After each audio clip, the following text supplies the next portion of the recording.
Hi everyone. ఈరోజు నేను simple and టేస్టీగా చేసుకునే చికెన్ బిర్యానీ చూపించబోతున్నానండి. ముందుగా హాఫ్ కేజీ చికెను, కారము, పసుపు, ఉప్పు వేసి ఒక 4 గ్లాసెస్ నీళ్లు వేసుకొని నేను 2 విజిల్స్ పెట్టుకొని ఉడికించుకున్నాను. ఇప్పుడు ఒక మిక్సీ జార్ తీసుకొని ఆనియన్స్, తెల్లగడ్డలు, అల్లము, పచ్చిమిర్చి వేసుకొని పేస్ట్ చేసి పక్కన పెట్టుకోండి. ఇప్పుడు ఒక ప్యాన్ పెట్టేసుకొని ఆయిల్ వేసుకున్న తర్వాత మసాలా దినుసులన్నీ వేసేసుకోండి. గరం మసాలా, స్పైసెస్ వేగిన తర్వాత కసూరి మేతి వేసుకోండి. తర్వాత ముందుగా మనం గ్రైండ్ చేసి పెట్టుకున్న పేస్ట్ వేసేసుకొని బాగా వేయించుకోవాలి. మీడియం ఫ్లేమ్లో పెట్టుకొని చేసుకోండి. పచ్చివాసన పోయేంత వరకు వేయించుకున్న తర్వాత టమాటాలు వేసుకోవాలి.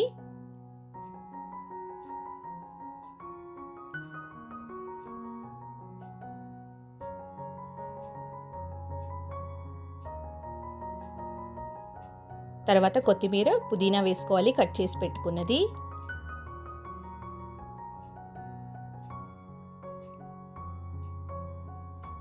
ఇప్పుడు కూరకు సరిపడా కారము, పసుపు, ఉప్పు వేసుకోండి. ముందుగా కూడా ఉడికించేటప్పుడు వేసుకున్నాం కాబట్టి చూసి వేసుకోండి. ఒక 2 స్పూన్స్ పెరుగు వేసుకోండి.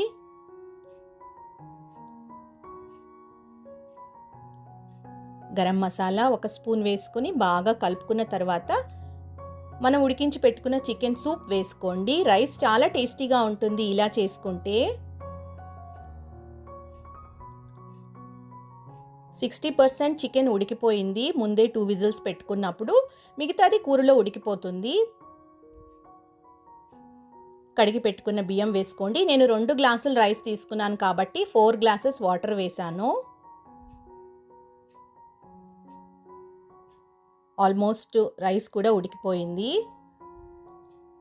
ఇప్పుడు 2 స్పూన్స్ నెయ్యి వేసుకొని మూత పెట్టుకొని సిమ్లో పెట్టుకొని ఉడికించుకోండి. కొంచెం దమ్లో ఉడికితే చాలా బాగుంటుంది. సింపుల్గా ఈజీగా చేసుకోవచ్చు. ఫస్ట్ టైం చేసేవాళ్ళు కూడా చేసేసుకోవచ్చు ఈ వీడియో చూసి.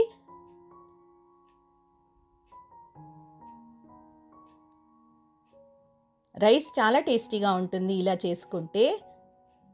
తప్పకుండా ట్రై చేయండి. వీడియో నచ్చితే లైక్ చేయండి. Thanks for watching. Bye bye.